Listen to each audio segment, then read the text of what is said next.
Bir qısa mətləbim olacaq burada irayə olunan məqalələrə görə icazə verin ilə mən yaddaş götürmüşəm, onlara bir xırda bir qısa işarə edeyim, məqalələri ki oxundu. Birinci məqalə, birinci elə dostunuz məqalə yazısından başlayayım. Orada bir morid var idi, ağayı dostu buyurdular ki, ay düşdür hər ağayı, düşdür Baqırı ki burada şərəf huzurları vardı. Ustad Barışmazın şeirlərindən ingiliscə tərcümə olunubdu, bəli, tərcümə eləyibdi, amma o mənbə-i şiraya buyurdular ayı, düşdür Həriri və ayı, düşdür Behruz Əzəbdərdəyi Danışqah Təbrizin iki bərcəstə ustadlarından o məqaləni yazıb, ayı düşdür Baqırıda burada huzurları vardı, onun ingiliscə tərcüməsində köməkliyi dəyibdir. Məcəllə ayı dostu buyurdular Amerikada çıxır, Londonda Kritik adında çıxıbdı. Ay düşdür Həriri təşrifləri var idi burada, bilməyəm məcəllərini də gətirmişdi, mən gördüm. Amma o zaman yəni 1373-də ay düşdür Həriri bu məqaləni mənə vermişdi. Mən də elə Nəqd-i Şeiri Müasir Azərbaycan kitabında da ondan istifadə eləmişəm. İstədim bu mövzu deyəm. İkinci mövzum ki yaddaşd eləmişəm. Məqalə irayə olundu Qoftuman Kavidə. Qoftuman Kavi ki orada Qoftuman məsələsin dostumuz çox ideolojik məbhəsə daha çox giriz vurdular. Amma o cürə ki bilirsiniz Qoftuman məsələsi məxsusən Mikhail Baxtinin fəlsəfəsində dialoqizm ya mükalimə-gərayı daha çox demokratikləşmiş ədəbiyyata deyir, nəinki ideolojikləşmiş ədəbiyyatda. İdeolojik ədəbiyyat daha çox tək səsli ədəbiyyatdır. Yəni orada daha çox baxırsan, görürsən ki, bir cəmbəni nəzərdə tutur. Amma və təbiətən Qoftumanla təzadda olacaq. Bəlkə o dostumuz ki buyurdular, Qoftumanda ideolojik vardır ki, bunlar birbirindən mütəzad bir məfhumlardılar. Məxsusən dialoqizmi Mikhail Baxtini nəzərdə alanda və sonra ona yumuşaqlıq gətirən Julia Kristevaya Roland vardı. İkinci mövzu ki var idi, dostlarım birinin məqaləsində mən yaddaşd eləmişəm, Ustad Barışmazı Mələk-i Şüərayı Bəhardan müqayisə ediblər. Ki, az didgahı milli baxsaq, Ustad Barışmaz qabili qiyas deyir Mələk-i Şüərayı Bəhardan. Yəni, Ustad Barışmaz daha çox hoviyyəti milliyə təkyə eləyir, vəli insan dərdini orada deyir. Amma Mələk-i Şüərayı Bəhar hoviyyəti millini ilə hoviyyəti milli içərisində bərrəs edir. Qabili qiyas deyir əslən. Ustad Barışmazın o vala əndişəsi ilə hərçənd ki, Mələk-i Şüərayı Bəhar da bizim cüzvi əsatiddirlər. Amma o hovzədə, o qiyasda qərar tapmır. Yəni, biz gətirək, məsələn, milli çərçivədə Ustad Barışmazı Mələk-i Şüərayı Bəhardan qiyas eləyək, bu düz deyil. Ona görə ki, Ustad Barışmaz ərz elədiyim hoviyyəti millini nəzərdə tutur, amma o dərdi ki, deyir, insan dərdidir. Yəni, tək bizim dərdimiz deyir. Bu, o məqaləyə görə idi. İkinci moridi ki, yaddaşd eləmişəm, ay düşdür İqbali buyurdular ki, ustadın lüğat və təbiratı cəmlənsin.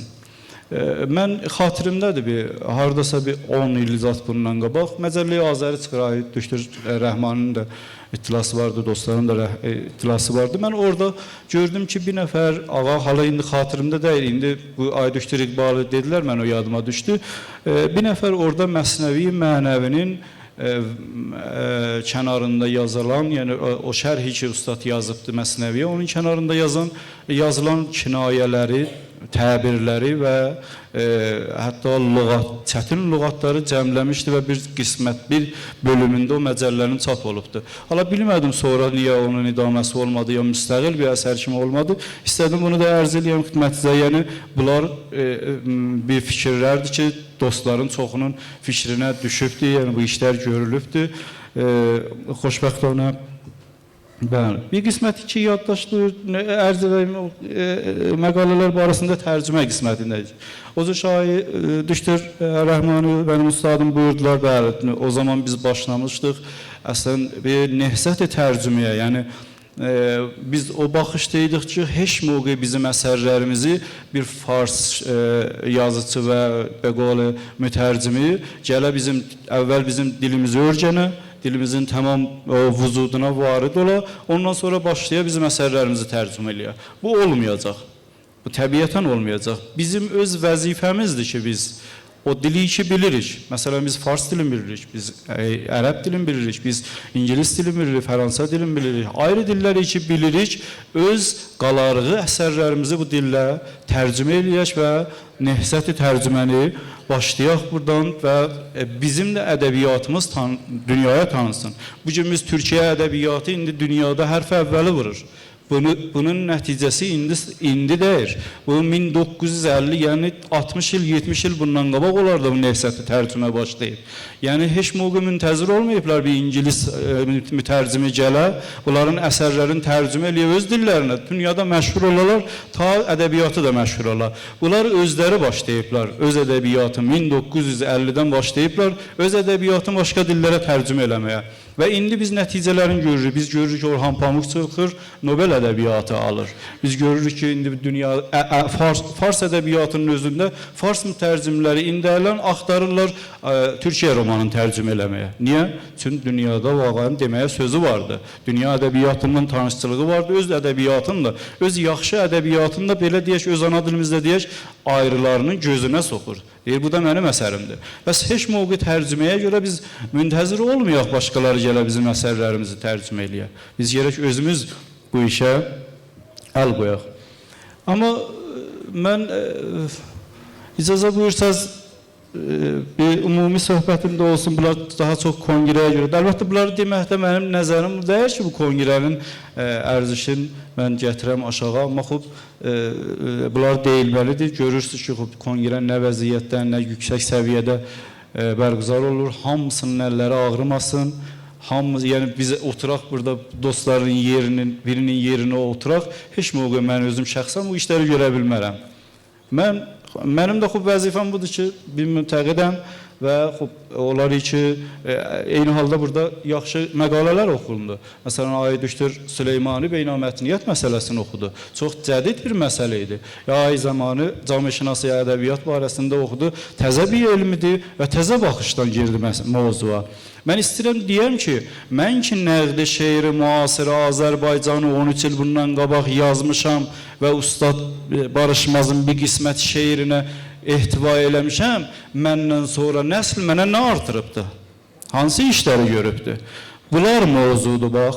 Vaxtı görürəm Ay Süleymani beynəlmətniyyəti bərrəs eləyir, görürəm ki, məndən qabağa keçibdir. Görürəm ki, mənim mətləbimə bir şey artırıbdır.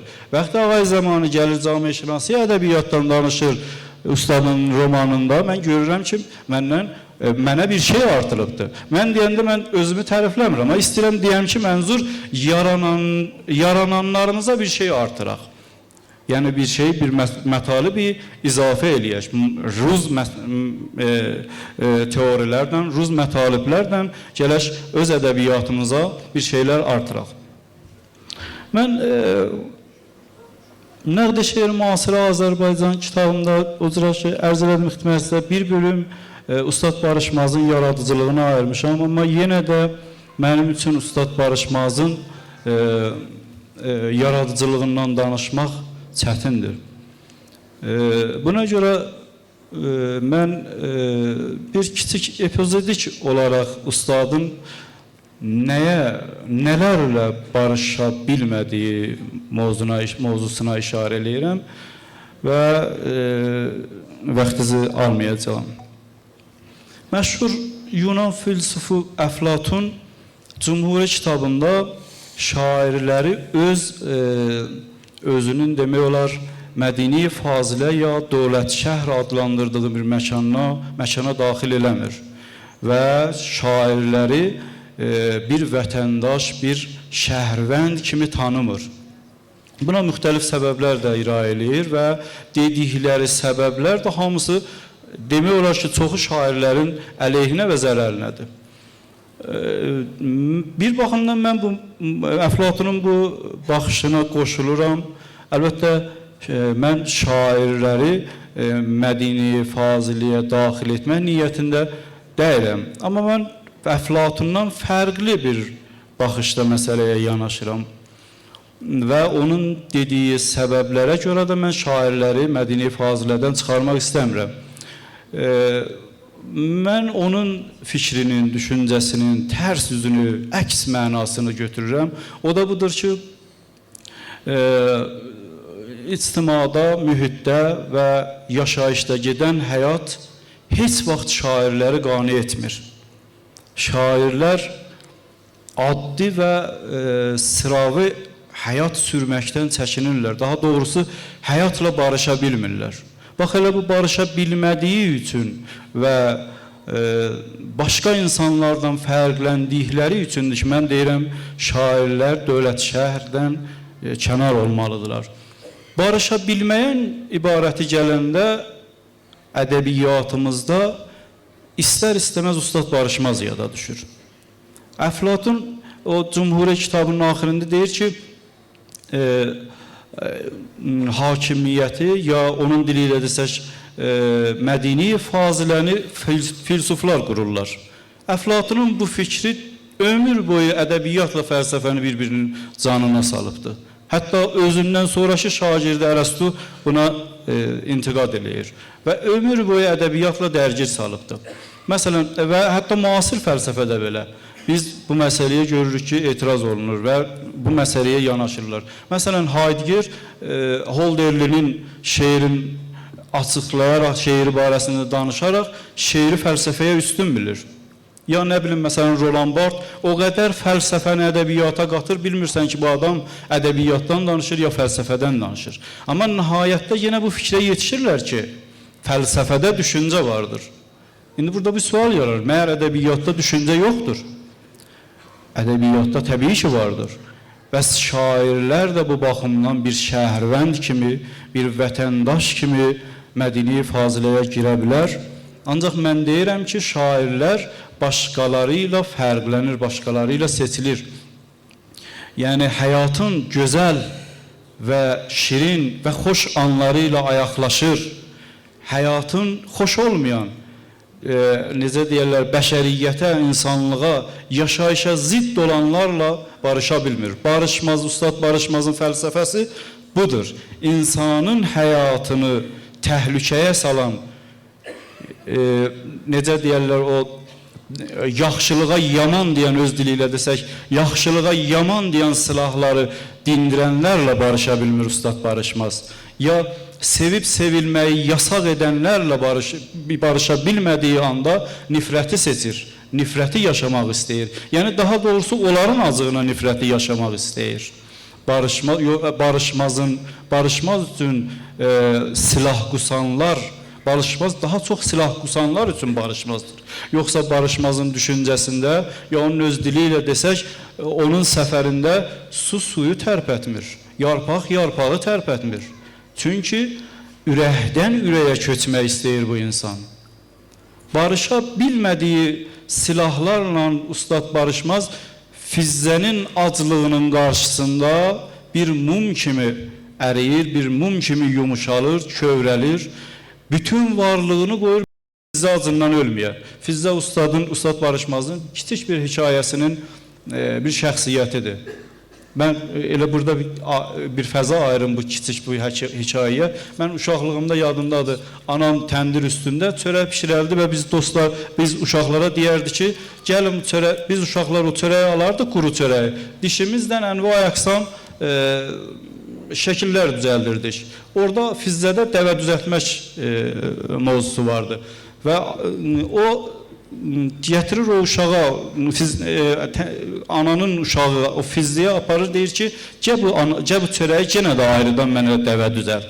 Yəni, bu qədər incə ruhlu şair dünyanı savaşsız və silahsız görür. Barışmaz bunlarla barışmır. Əgər belədirsə, mən həmişə ustadı barışmaz qamətində görmək istəyirəm.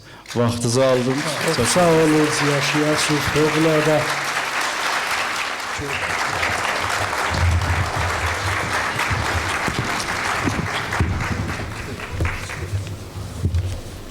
دلم امروز گواه است کسی می آید حتم دارم خبری هست گمانم باید فال حافظ هم هر بار که میگیرم باز مژده ای دل که نصیحا و نفسی می آید گله کم نیست ولی لب ز سخن خواهم بست اگر آن چهره به لبخند لبی بگشاید گله کم نیست ولی لب ز سخن خواهم بست اگر آن چهره به لبخند لبی بگشاید اللهم جل ولیک الفرج اللهم جل ولیک الفرج اللهم جل ولیک الفرج. آرزوی تعجیل در ظهور آقا امام زمان sizlere Allah'a emanet tapşırıram.